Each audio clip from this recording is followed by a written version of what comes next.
আছো? আশা করি ভালো আছো, সুস্থ আছো।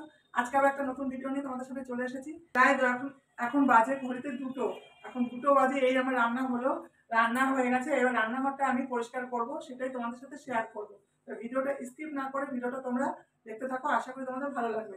চলো আমার কাজ স্টার্ট করে দিই, তোমরা ভিডিওটা দেখতে থাকো। চলো, রান্না হয়ে গেছে। সে রান্না করেছি, রান্নার যত তেল মশলা সব এই তাকে ছিটে আছে। ওটা যদি না মোছা হয় রেগুলার, তাহলে রান্নাঘরের এই তাকগুলো না, তাকগুলি পড়বে, সব তেল ছিটে হয়ে যায়।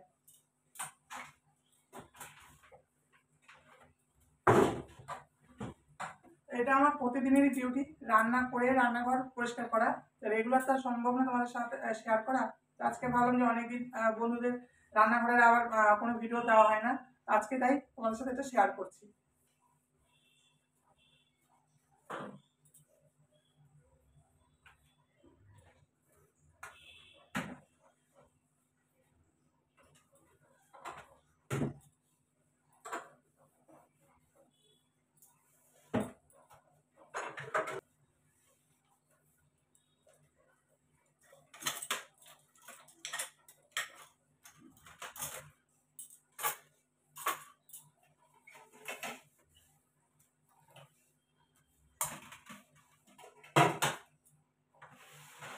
এই বাসনগুলো আগে মেজে নিয়েছি, বাসনগুলো মেজে ওই গামলায় রেখেছি।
রান্নাঘরে আমি চেয়ার রেখেছি, কেন বলো তো ফ্রেন্ড?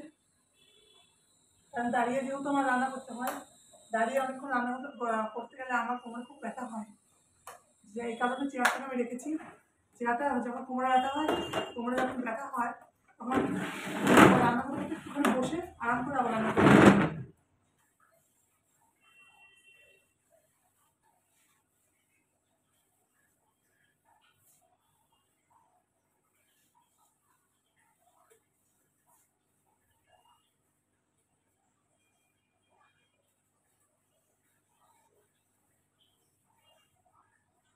ফ্রেন্ডস, রান্নাঘরের কাজ আমার কমপ্লিট, কারণ তার ওভেন রান্নাঘরের মেঝো সব পরিষ্কার করা হয়ে গেছে। ভিডিওটা আমি এখানেই রাখছি, ভিডিওটা তোমাদের কিরকম লাগলো অবশ্যই কমেন্ট করে বলো, ভালো লাগলে একটা লাইক করো আর অনেক অনেক শেয়ার করো। আর যারা এখন আমার চ্যানেলটাকে সাবস্ক্রাইব করোনি, চ্যানেলটাকে সাবস্ক্রাইব করে এই বৌদিটার পাশে দেখো, বৌদিটাকে সাপোর্ট করো। আর যারা অলরেডি চ্যানেলটাকে সাবস্ক্রাইব করে রেখেছো তাদের অসংখ্য অসংখ্য ধন্যবাদ। আর আজকের মতন আসি, আবার দেখা হবে নেক্সট একটা ব্লগে। চলো টাটা, ততক্ষণ তোমরা সুস্থ থেকো, ভালো থেকো।